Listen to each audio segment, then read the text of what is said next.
Olá pessoal, estamos aqui na série Mestres da Palavra, nesta temporada estudando os Atos da Igreja dos Apóstolos. E nesse episódio vamos enfocar o que é o capítulo 4.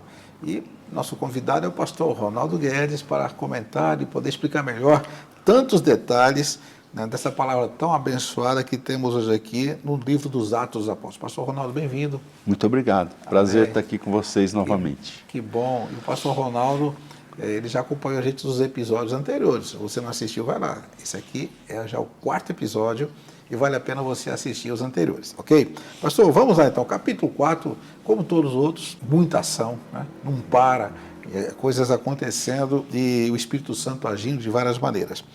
Então, o que aconteceu aqui? Vamos lá diretamente ao texto bíblico. Se você quiser já... Na verdade, o capítulo 4 é, como o senhor acabou de destacar, é uma continuação, né? Certo. Então, para a gente entender o contexto do 4, só relembrando o que aconteceu no 3, que foi Pedro e João, eles foram usados por Deus para que um coxo fosse curado, né, na porta do templo, e Pedro faz um discurso. Logo depois da cura desse coxo, ele faz um discurso, uma pregação, né, ali no templo mesmo, no templo de Jerusalém. E aí tem os desdobramentos disso aqui no capítulo 4, né, porque eu acho que a gente poderia começar lendo aqui o capítulo 4. Olha Certo. como já começa. Falavam eles ainda ao povo, né? Então, Pedro e João, que foram os instrumentos de Deus ali para a cura do coxo, eles ainda estavam falando ao povo no templo, quando sobrevieram os sacerdotes, o capitão do templo e os saduceus, ressentidos por ensinarem eles o povo e anunciarem em Jesus a ressurreição dentre os mortos, e os prenderam, recolhendo-os ao cárcere até ao dia seguinte. Então a gente vê aqui que eles foram presos, né? Pedro e João são presos aqui.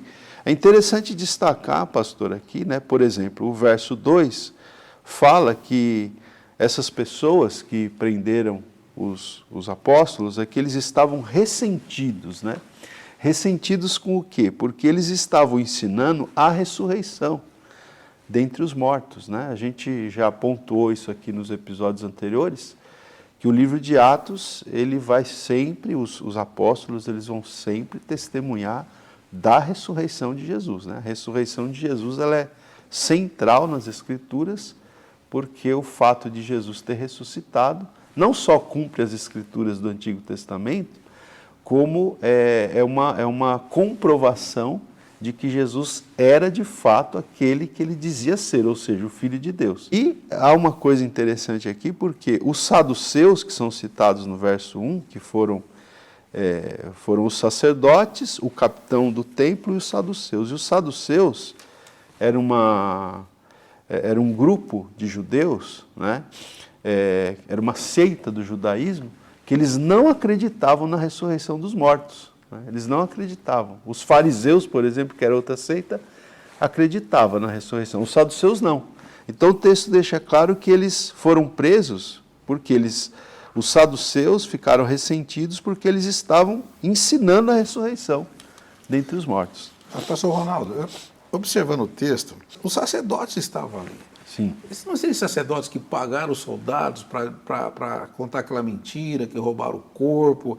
Então, eles tinham essa... Eu não sei se era certeza absoluta, mas Jesus tinha desaparecido e não foi roubado o corpo. Então, provavelmente, esses sacerdotes estavam continuando, insistindo para que negasse a mentira que eles tinham espalhado ao povo, né? Os saduceus, com certeza, já não acreditavam mesmo. Mas os sacerdotes aqui, pode ser, que o texto não diz. Pode ser até que ele fale assim, não, ele está vivo, mas vamos encobrir, porque não é bom para a gente que isso seja divulgado.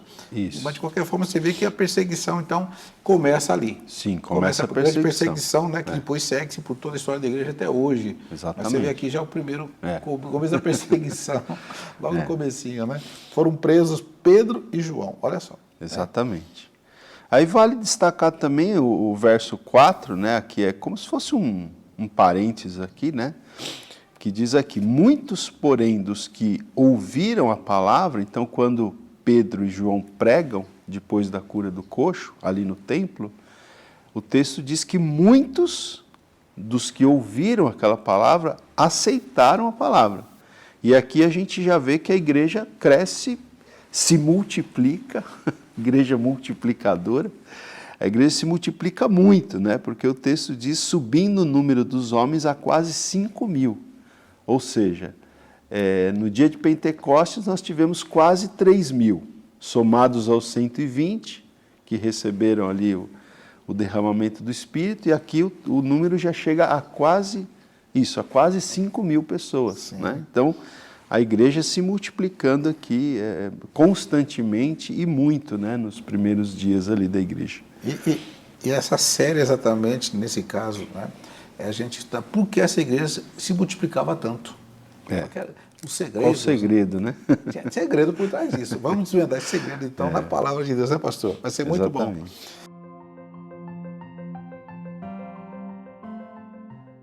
Bom, a partir do versículo 5, então, o que acontece aí? Isso. Aí o texto vai dizer que no dia seguinte, né, eles foram presos já um pouco tarde, como diz o verso 3, e no dia seguinte as autoridades, né, dos judeus, os judeus tinham as suas autoridades. Né? É interessante que nessa época aqui, o povo judeu, eles estavam debaixo do domínio romano, né? Mas os romanos eles davam uma certa liberdade para as autoridades judaicas tomarem algumas decisões. Né?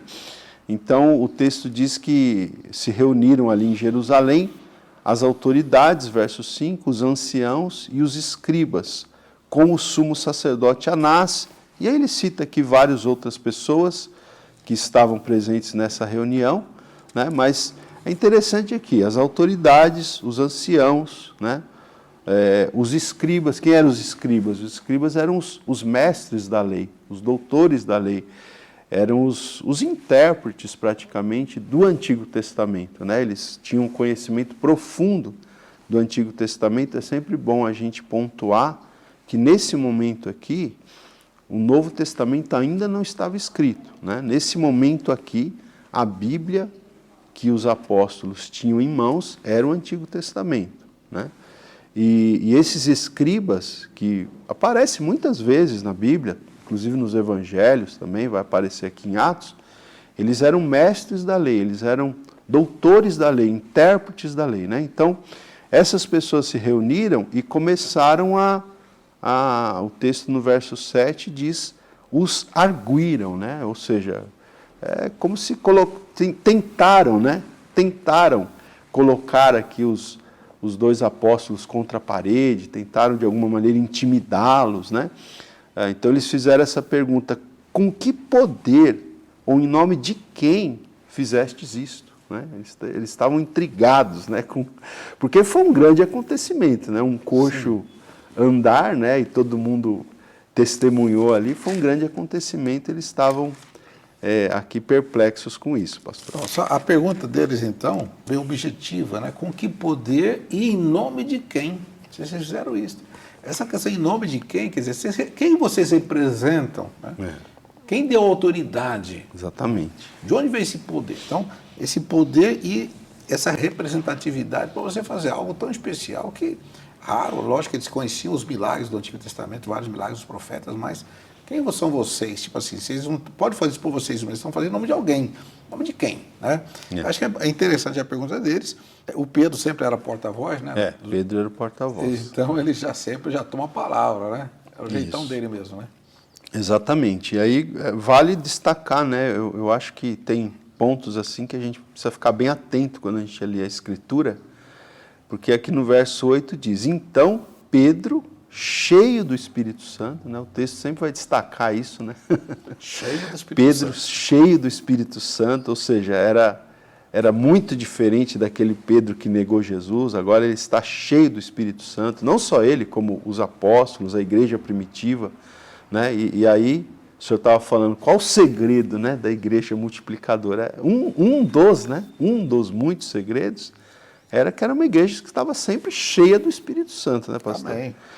E aí ele se dirige às autoridades, ele diz assim, verso 8 de Atos capítulo 4, autoridades do povo e anciãos, visto que hoje somos interrogados a propósito do benefício feito a um homem enfermo e do modo por que foi curado, tomai conhecimento vós todos e todo o povo de Israel de que, em nome de Jesus Cristo, eles queriam saber com que poder ou em nome de quem. Então eles respondem aqui, em nome de Jesus Cristo, o Nazareno, a quem vós crucificastes e a quem Deus ressuscitou dentre os mortos, sim, em seu nome é que este está curado perante vós.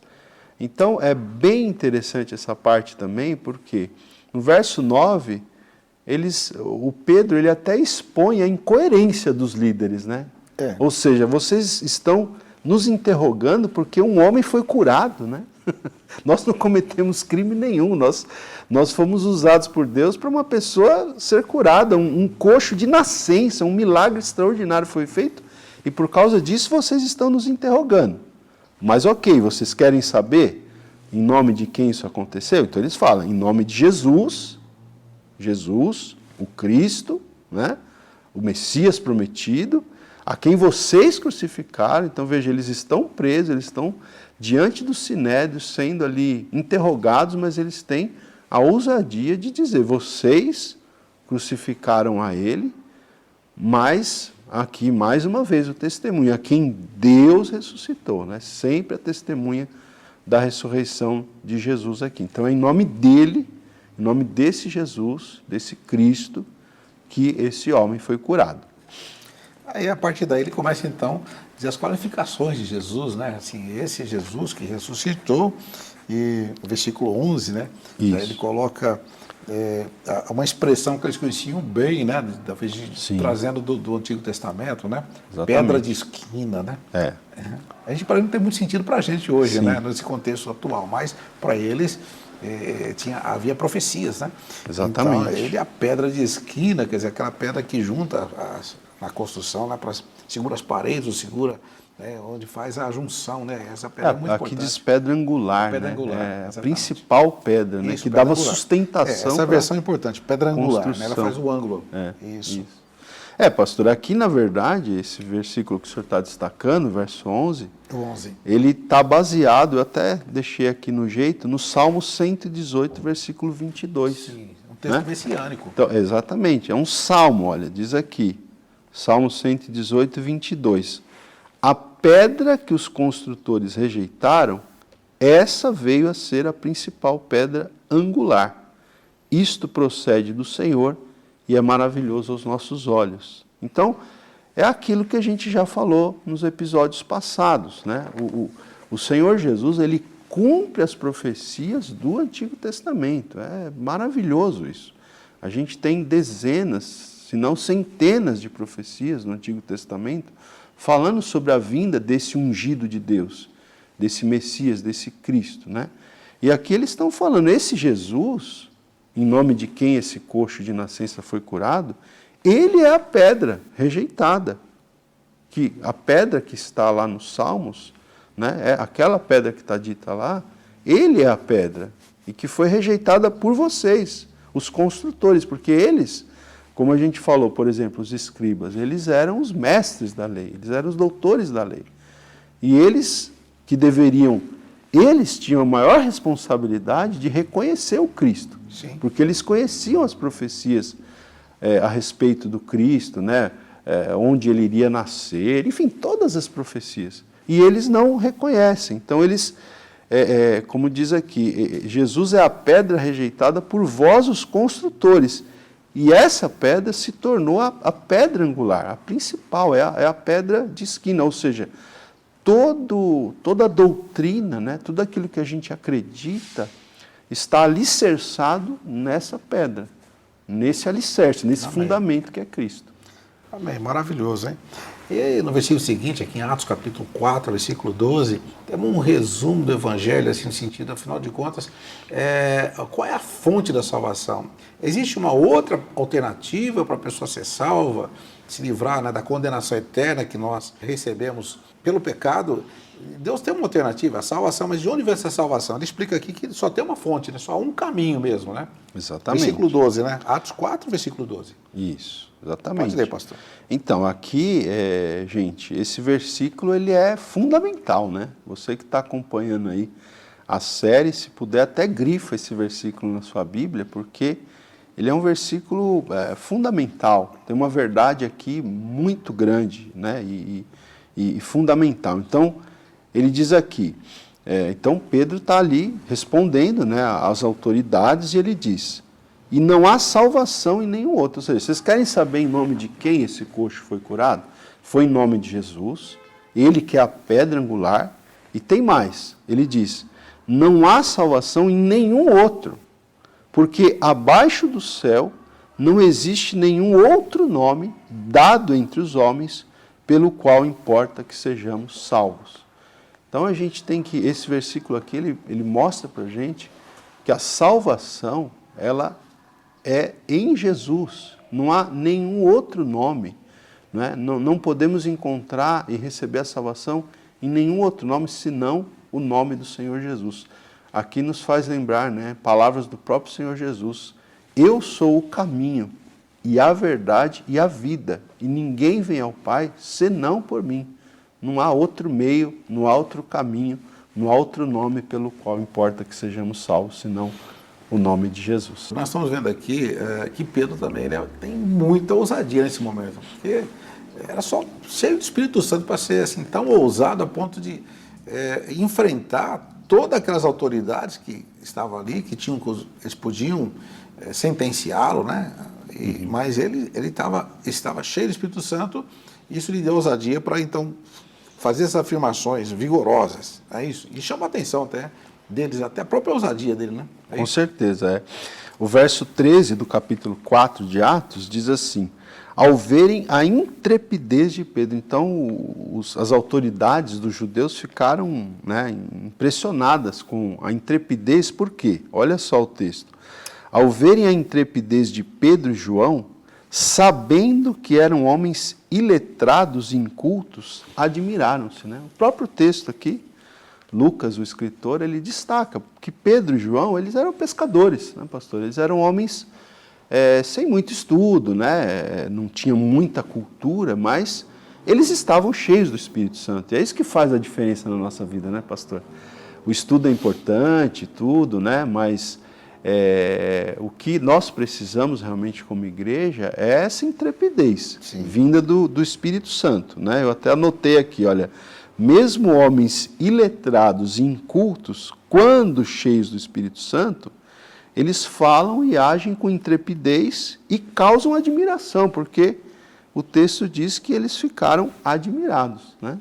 E a continuação do versículo 13 também é muito interessante, pois diz assim, e reconheceram que haviam eles estado com Jesus, né? Eles reconheceram que esses dois realmente tinham estado com o Senhor Jesus. Por quê? Porque eles tinham as marcas de Cristo, né? Eles eram discípulos de Cristo. E eu penso que aqui cabe uma aplicação para nós, né, pastor?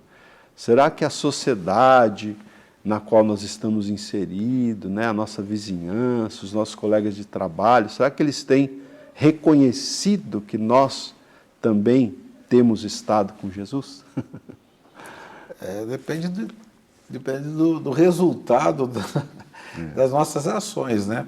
Por isso nós devemos ser agentes de milagres, é isso? Precisamos ser agentes de milagres, porque Deus quer realizar milagres através de nós. Ele falou assim, os sinais seguirão os que crerem. Então, se você crê, se eu creio, milagres vão acontecer. E se acontecerem, eu vou falar, reconhecemos que vocês estiveram com Jesus, porque Jesus fazia esses milagres. Interessante, pastor, muito bom esse comentário, viu? Podemos seguir. Então, bom, aí depois, as autoridades ali dos judeus, eles ficaram sem argumento, né, pastor? Eles ficaram sem ter o que falar. Por quê?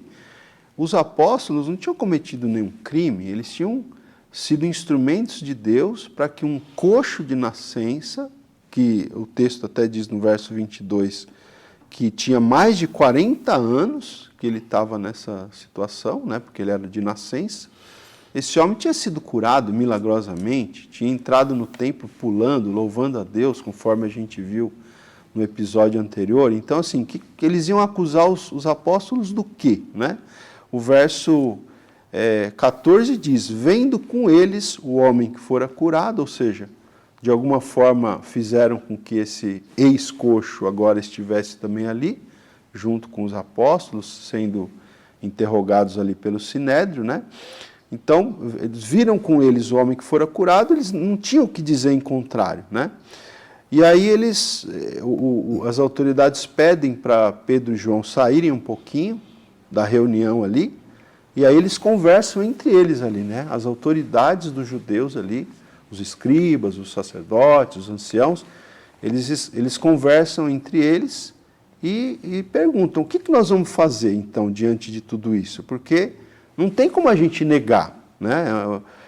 Diz aqui, um sinal notório foi feito, não tem como a gente negar. O que a gente faz então? Então eles decidiram o seguinte, eles decidiram ameaçar os apóstolos, né? Então, como o senhor falou, aqui começa a perseguição. Então, o verso 17 diz aqui, ameacemo-los para que, melhor dizendo, ameacemo-los para não mais falarem neste nome a quem quer que seja. Aí eles chamam os apóstolos, né? E o verso 18 diz, chamando-os, ordenaram-lhes que absolutamente não falassem nem ensinassem em nome de Jesus. A pergunta é, a quem eles iriam obedecer, pastor? Às autoridades, né? Ou a Deus? Pedro e João, eles tinham a alternativa de ter uma vida mais confortável, foram ameaçados, né? Deixa isso para lá, não fale mais. Inclusive, fala assim, de uma maneira assim, categórica, né? Foi assim na expressão mais popular, um cala-boca mesmo, só que com ameaça. Isso. Né? Então, diante dessas ameaças, e isso nós passamos muitas vezes, somos ameaçados de uma maneira direta, que nem aqui, ou até uma mais velada, mas você sente ameaçado em relação à sua fé, em relação à sua confissão de fé, até porque hoje nós estamos vivendo no meio de muitas ideologias, vocês sabem disso, e às vezes na maneira que você fala, ou o que você defende, as pessoas se ofendem, inclusive, né, porque você está defendendo a verdade. Eles passaram por isso lá e sofreram na pele que nós estamos sofrendo também por aqui. Pastor, mas qual foi a reação de Pedro, que é muito interessante, serve de exemplo para todos nós? Exatamente. Aí Pedro, então ele responde ali para Pedro e João, né? Eles respondem para as autoridades, verso 19. Julgai se é justo diante de Deus ouvir-vos antes a vós outros do que a Deus. Pois, verso 20, nós não podemos deixar de falar das coisas que vimos e ouvimos, né? Então, o que destaca aqui, pastor, é assim, é o impacto da mensagem do Evangelho na vida dos apóstolos, né? Era uma coisa tão impactante o que eles tinham vivido, o que eles tinham visto, né? A morte de Jesus, a ressurreição de Jesus, a ascensão de Jesus, o derramamento do Espírito Santo, a diferença que isso tinha feito na vida deles, era uma coisa tão impactante que eles dizem aqui, nós não podemos deixar de falar das coisas que nós vimos e ouvimos, né? Eu até coloquei uma perguntinha aqui para a gente pensar, nós temos sido impactados de tal forma, né, pela mensagem do Evangelho, de maneira que a gente possa dizer como eles que nós não podemos deixar de falar das coisas que temos visto e ouvido, né?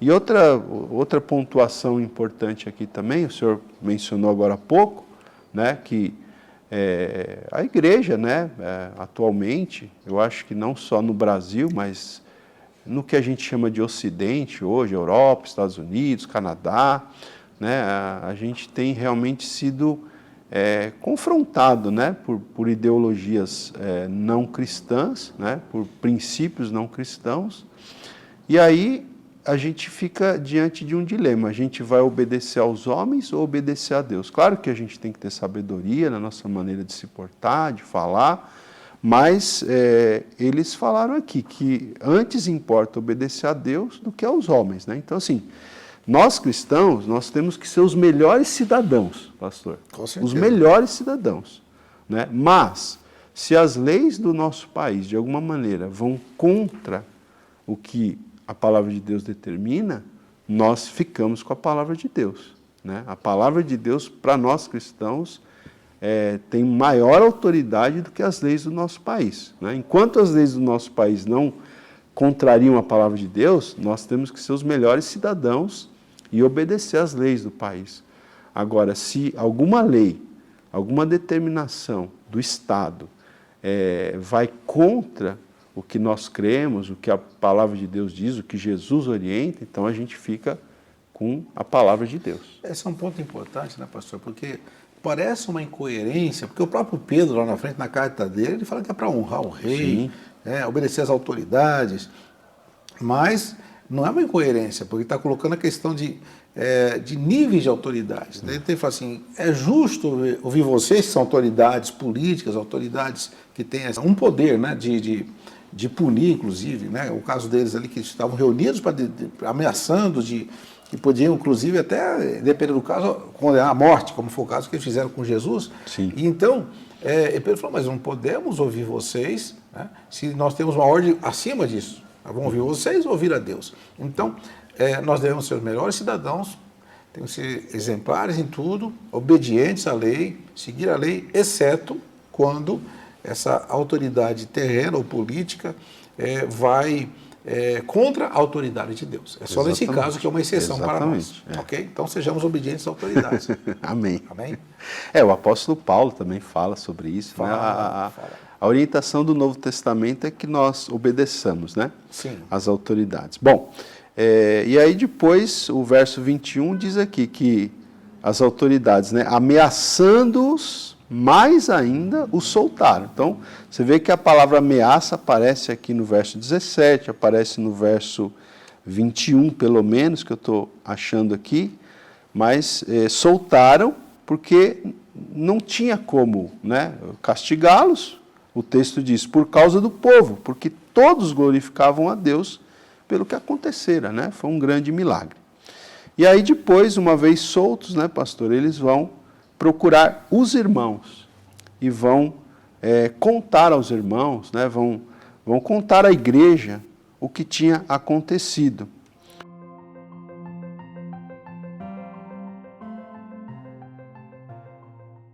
E aí eles vão fazer uma oração, né, pastor? Pastor, aqui é importante como a igreja se comporta diante das ameaças. Porque agora não eram só apenas os 2 apóstolos, a igreja toda, assim, os irmãos. Você chega para a igreja e fala, irmãos, nós somos ameaçados aqui, e como é que vamos fazer? Então, a igreja, também cheia do Espírito Santo, ela tem uma reação importante, né, pastor? Aqui fica de exemplo para nós também, como devemos comportar diante dessas ameaças, dessas pressões da sociedade, vários tipos de pressões, são muitos, né? Não vem só das autoridades, vem das pessoas, vem dos contrários. Então, como que fica a igreja nesse posicionamento, pastor? É muito interessante, né? A gente tem um padrão aqui, né, de como a gente deve agir em situações como essa, né? O verso 24 vai dizer aqui, ouvindo isto, então ali os irmãos, enfim, a igreja, né? Ouvindo isto, olha a palavrinha aí, chave de novo, unânimes. Unânimes. Sempre vai aparecer no livro de Atos, unânimes, né? A igreja tem que estar junta, no mesmo propósito, no mesmo objetivo, né? Com a mesma visão, com a mesma mente, com o mesmo propósito. Então, unânimes, o que eles fizeram? Eles oraram, né? Levantaram a voz a Deus e disseram, eu vou ler um trechinho da oração, eles começam orando assim, Tu, soberano Senhor, que fizeste o céu, a terra e o mar e tudo que neles há, que disseste por intermédio do Espírito Santo, por boca de Davi, nosso pai, teu servo. E aí ele vai citar aqui o Salmo 2. Né? Então, mais uma vez, citação das Escrituras do Antigo Testamento, né? Aplicando ali à situação que eles estavam vivendo. Acho importante destacar, mais uma vez, a gente já fez isso nos episódios anteriores, mas o verso 25, né? Disseste, o Senhor, disseste por intermédio do Espírito Santo por boca de Davi. Então eles vão citar um salmo de Davi, um salmo messiânico, como o Senhor sempre tem destacado, mas sempre enfatizando que essas escrituras do Antigo Testamento, elas foram inspiradas pelo Espírito Santo. Deus disse por boca de Davi, por intermédio do Espírito Santo, né? Ou seja, as escrituras têm essa base de autoridade que elas são inspiradas pelo próprio Deus, né? E aí eles vão citar o Salmo 2 aqui. É interessante, pastor. E citando o Salmo 2, até fica melhor de entender o Salmo 2 nesse texto, porque é o cumprimento, né? Sim. Porque os povos, esses reis, enfim, essas autoridades se levantaram contra o Senhor e contra o seu ungido. Quer dizer, eles falaram assim, não é só contra nós. Estão se levantando contra Jesus, né? O ungido de Deus. E eles tinham essa convicção e essa clareza de que essa escritura se cumpriu naquele momento, naquela situação do Salmo 2, o Salmo 2 se cumprindo naquele momento. Que interessante eles tendo essa leitura do Antigo Testamento e vendo o cumprimento ali. Eu particularmente acredito que esse salmo ainda tem ainda cumprimento, né? Outros desdobramentos. Outros desdobramentos, não Com só certeza. naquele momento, mas com certeza naquele momento. Mas o pastor destacou uma coisa bem interessante também, que é o quê? Quando alguém está perseguindo a igreja do Senhor Jesus, está perseguindo o próprio Senhor Jesus. Sim. Não é isso? Porque é o que o texto está dizendo aqui. Isso está em Atos capítulo 9, vamos chegar lá, né? Sim, vamos chegar lá Quando também. Saulo estava perseguindo Jesus, ele falou, por que me persegue? Porque me persegue, exatamente. Pensando contra Jesus, contra o seu ungido. Eles falam, Deus, é contra o seu ungido que eles estão perseguindo, não é só contra nós, não. Então, quando nós somos perseguidos, né, por amor a Cristo, por aquilo que nós cremos, as pessoas não estão apenas nos perseguindo, estão perseguindo o próprio Senhor Jesus, né? Sim. Enfim, aí no verso 27 ele vai falar, né? Porque verdadeiramente, então, até interpretando aqui a citação do Salmo 2, ele diz, verdadeiramente se ajuntaram nesta cidade, Jerusalém, contra o teu santo servo. É a oração, né? Eles estão orando aqui. Senhor, porque verdadeiramente se ajuntaram nesta cidade, contra o teu santo servo Jesus, né? Ao qual ungiste. Aí ele cita, quem que se levantou? Herodes, Pôncio Pilatos, com gentios e gente de Israel. Então foi um grupo, né? Como o senhor falou agora há pouco, sacerdotes, autoridades dos judeus, junto com os gentios, com as autoridades gentílicas, né? No caso, Herodes, que era o rei, né? Pôncio Pilatos, que era procurador romano, enfim. Então se uniram, e aí o verso 28. É muito interessante também esse verso 28, né? Porque diz, eles se uniram, se ajuntaram para fazerem tudo o que a tua mão e o teu propósito predeterminaram, né? Ou seja, o que a gente aprende aqui, pastor? Que Deus está no controle sempre, né? Mesmo que as autoridades se uniram contra Jesus, elas fizeram o que o texto diz aqui, o que a mão de Deus e o propósito de Deus predeterminaram, né? Ou seja, quem está no controle das ações sempre é Deus. É um mistério também, porque às vezes, hoje, se a igreja é perseguida, né? A igreja é perseguida, é uma perseguição contra o próprio Senhor, mas nada acontece sem que Deus permita, sem que esteja fora do controle de Deus. Deus está no controle das ações, né? E aqui a gente vê isso aqui também, fica bem claro no texto, né? Beleza, pastor. Esse texto é extraordinário, né? Agora, diante dessas ameaças, qual seria um pedido de uma igreja, né? Que a gente fica pensando, olha, estamos sendo perseguidos, Senhor, nos livros da perseguição, né? Estão falando mal da gente, Senhor, pune aquelas pessoas, como é que foi, né? O que eles pediram diante dessas ameaças? Exatamente.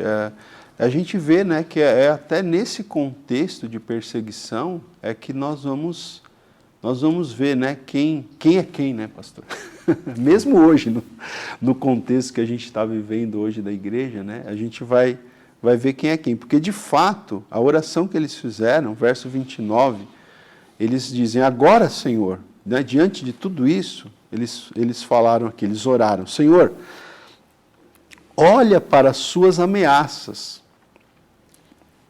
e concede aos teus servos que anunciem com toda a intrepidez a tua palavra. Então, eu entendo esse texto assim, é como se eles falassem, Senhor, as ameaças que eles estão fazendo contra nós vamos deixar nas tuas mãos. Nós não vamos fazer nada, nós não vamos nos vingar, né? Nós vamos deixar nas tuas mãos. Agora, nós não podemos parar. A obra não pode parar. A pregação do Evangelho não pode parar. Então, que o Senhor conceda a nós não vamos desistir, né? Porque diante da perseguição, a tendência natural, né, do ser humano seria desistir, né? Não vou me expor, né?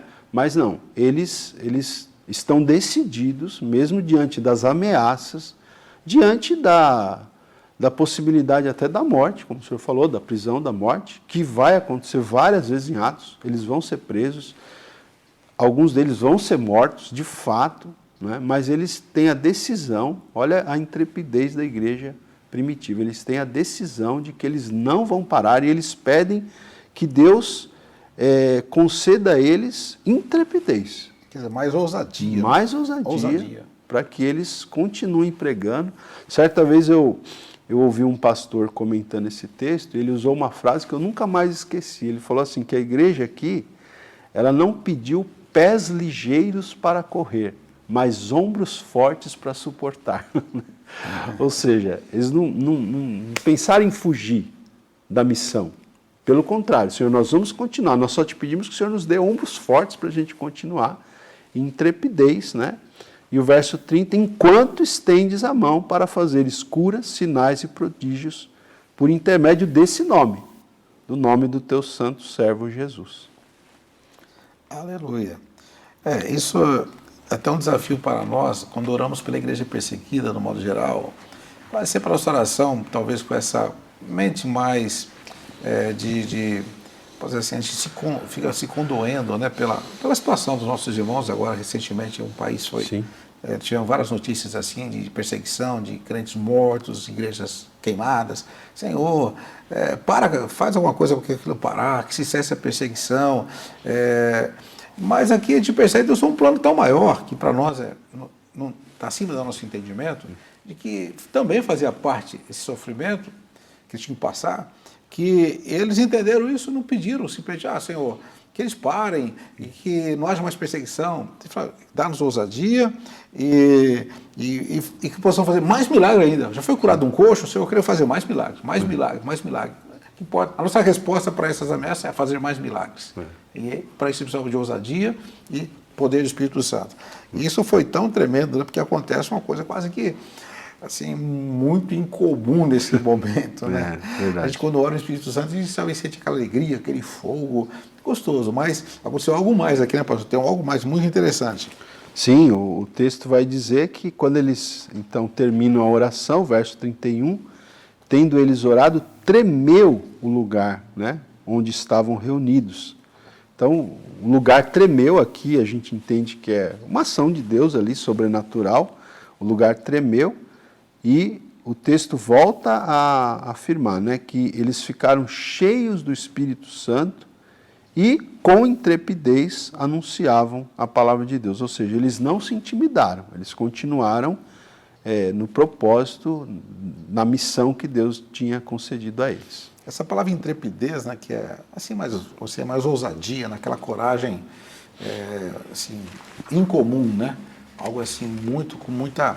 essa ousadia, quase um atrevimento de falar, né, sem medo mesmo, né? Então, eles estavam cheios do Espírito Santo e anunciavam com mais ousadia, com mais intrepidez a palavra de Deus. Então, as ameaças tiveram efeito contrário. Exatamente, né? Sim. Em vez de se calarem, pelo contrário, falaram mais ainda. E mais milagres aconteceram. Né? Inclusive, o senhor estava falando agora sobre a igreja, né, perseguida em outros países e tal. E eu já tive a oportunidade de ver, né, assim, de saber de pessoas cristãos que estão sendo perseguidos em outros lugares, e o pedido deles muitas vezes é esse de fato, né? Eles pedem para que nós oremos para que Deus dê força para eles continuarem testemunhando, apesar da perseguição, né, para continuarem testemunhando. Muito forte mesmo, né? Bom, como que era o ambiente lá, pastor? Então, uma igreja assim, cheia de Espírito Santo, pronta a sofrer por amor de Jesus e com essa ousadia toda e também poder para realizar grandes milagres, né? Como que era o ambiente naquela igreja, porque é uma coisa tremenda, né, pastor? Estava ali algo sobrenatural acontecendo, mas as pessoas de fora observavam e viam o que ali dentro daquela igreja? Dos versos 32 até o final do capítulo agora, a gente tem aqui como se fosse um parênteses, né? Como quem está acompanhando a série, quando a gente falou de Atos capítulo 2, Atos capítulo 2 termina também com uma espécie de um resumo, né, de como vivia a igreja. E aqui, novamente, nós vamos ter uma espécie de um resumo, de um sumário aqui, de como vivia a igreja naquela época. Então, o versículo 32 vai nos dizer aqui que da multidão dos que creram, era o coração e a alma, né? Então, é isso que a gente está falando, sobre a unanimidade, né? Era unânime, o coração e a alma eram um, né? O texto diz aqui que tudo lhes era comum, né? O versículo 33 vai dizer para a gente que com grande poder, então eles estavam cheios do poder do Espírito Santo, com grande poder os apóstolos davam testemunho da ressurreição do Senhor Jesus, e em todos eles havia abundante graça. Então, uma coisa que estava presente, né? A gente está falando aqui qual o segredo dessa igreja, né? Então, havia abundante graça na vida deles. Eles estavam cheios, não só, né, do Espírito Santo, mas até por estarem cheios do Espírito, eles estavam cheios de graça. Estavam cheios da graça de Deus. Isso transparecia para as pessoas quando eles falavam, quando eles pregavam, da maneira que eles viviam, né? O texto diz que não havia nenhum necessitado entre eles. Por quê? Porque aqui na igreja primitiva, eles tinham essa prática, né? Eles chegaram a esse ponto, a esse nível, de que pessoas que tinham propriedades, terras, casas, vendiam essas propriedades e traziam o valor, colocavam esse valor aos pés dos apóstolos, né? E então se distribuía ali esses recursos para que não houvesse nenhum necessitado entre eles, pastor. E esse era um ato voluntário, né? Porque não existia nenhuma imposição dos apóstolos, né? Ou algum texto bíblico dizendo que tem que fazer isso. Mas eles entenderam ali, pelo Espírito Santo, a importância de fazer isso nesse contexto. Eu queria dar minha opinião pessoal, pastor, em relação a isso. Eu creio que o Espírito Santo dirigiu-os a fazer isto também pela necessidade e também porque logo em seguida, você vai ver aqui, talvez meses depois ou semanas depois, eles foram dispersos. E a Bíblia diz que eles perderam seus bens. Então, ele falou assim, antes que se perca tudo, vende e faz. Então, eu creio que isso foi usado para a própria igreja. Né? Então, o Espírito Santo já sabendo o que ia acontecer na sequência, que haveria aquela grande perseguição, até uma dispersão, né? A Bíblia diz que eles foram dispersos por toda a parte, todos eles. Então, não tinha como levar as propriedades. Né? Nem na hora da fuga, vamos dizer assim, que eles tiveram que sair, não tinha como negociar. Então isso foi feito, eu creio que já num propósito de Deus também para poder aqueles bens reverter para a própria igreja, né? Que foi bênção para eles, num ato assim, único na história, provavelmente, onde toda a igreja tinha tudo em comum. Isso é muito especial. É verdade. Esse ponto é muito importante destacar, né? Que hoje a gente tem aí, às vezes, né? A gente tem as ideologias humanas em que os homens, às vezes, sonham com isso aqui, mas algo imposto, né? Imposto de cima para baixo, o Estado impondo, contra a vontade das pessoas. O que é maravilhoso aqui é que eles faziam isso de uma maneira voluntária, com coração voluntário.